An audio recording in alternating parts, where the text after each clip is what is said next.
ओम नमो भगवते वासुदेवाय नमः। प्रिय मित्रों, कहा जाता है कि बिना तुलसी माता के विष्णु जी कोई भी भोग स्वीकार नहीं करते हैं और इसी प्रकार से विष्णु जी की किसी भी पूजा या किसी भी व्रत को बिना तुलसी माता की कथा के अधूरा माना जाता है। और मित्रों, तुलसी पूजन का शुभ अवसर भी है। तो चलिए मित्रों, सुनते हैं तुलसी माता और श्री हरि विष्णु के विवाह की अत्यंत ही पावन कथा। मित्रों, तुलसी माता से जुड़ी एक कथा बहुत प्रचलित है। श्रीमद् देवी भागवत पुराण में इनके अवतरण की दिव्य लीला कथा भी बताई गई है। कहा जाता है कि एक बार शिव ने अपने तेज को समुद्र में फेंक दिया था। उससे एक महान तेजस्वी बालक ने जन्म लिया। यह बालक आगे चलकर जालंधर के नाम से पराक्रमी राजा बना। इसकी राजधानी का नाम जालंधर नगरी था। दैत्य राजन की कन्या वृंदा का विवाह जालंधर से संपन्न हुआ था। जालंधर महाराक्षस था। अपनी सत्ता के मद में चूर उसने माता लक्ष्मी को पाने की कामना से युद्ध किया, परंतु समुद्र से ही उत्पन्न होने के कारण माता लक्ष्मी ने उसे पराजित कर अपने भाई के रूप में स्वीकार किया।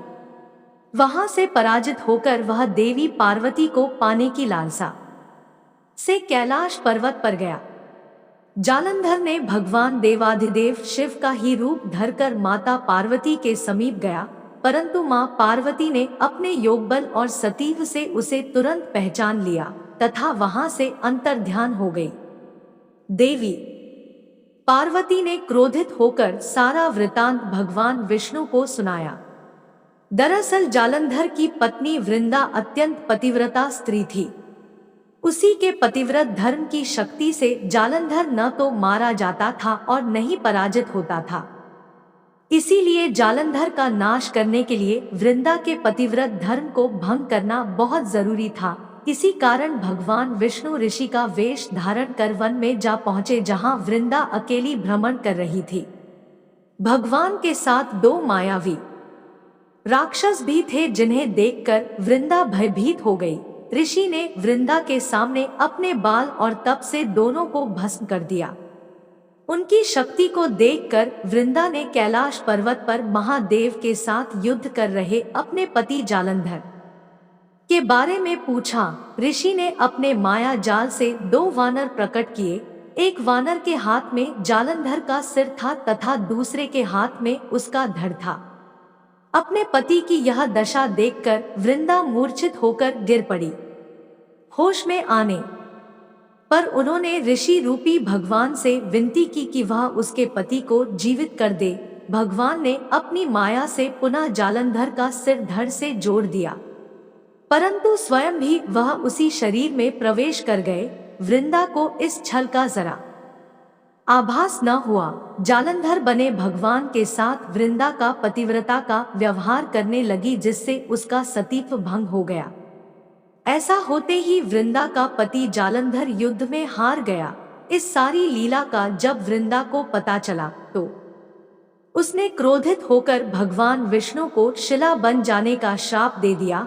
अपने भक्त के श्राप को भगवान विष्णु ने स्वीकार किया और शालिग्राम पत्थर बन गए। सृष्टि के पालनकर्ता के पत्थर बन जाने से ब्रह्मांड में असंतुलन हो गया। इसके बाद सभी देवताओं ने वृंदा से प्रार्थना की वह जल्द ही भगवान विष्णु को श्राप मुक्त कर दे। इसके बाद वृंदा ने भगवान विष्णु को तो श्राप मुक्त कर दिया, लेकिन उसने खुद आत्मदाह कर लिया और स्वयं सती हो गई। जिस स्थान पर वृंदा भस्म हुई वहां उसी राख से तुलसी का पौधा उग गया। भगवान विष्णु ने वृंदा से कहा कि हे वृंदा, तुम अपने सतीत्व के कारण मुझे लक्ष्मी से भी अधिक प्रिय हो गई हो। अब तुम तुलसी के रूप में सदा मेरे साथ रहोगी। जो मनुष्य भी मेरे शालिग्राम रूप के साथ तुलसी का विवाह करेगा, उसे इस लोक और परलोक में विपुल यश प्राप्त होगा। जिस घर में तुलसी होगी वहां यम के दूत भी असमय नहीं जा सकते। गंगा व नर्मदा के जल में स्नान तथा तुलसी का पूजन बराबर माना जाएगा। चाहे मनुष्य कितना भी पापी क्यों न हो, मृत्यु के समय जिसके प्राण मंजरी रहे, तुलसी और गंगा जल मुख में रखकर निगल जाएगा, वह पापों से मुक्त होकर बैकुंठ धाम को प्राप्त होगा। उसी दैत्य जालंधर की यह भूमि जलंधर नाम से विख्यात है। प्रिय मित्रों, तो यह थी आज की कथा। अगर वीडियो अच्छी लगी हो तो लाइक जरूर करें।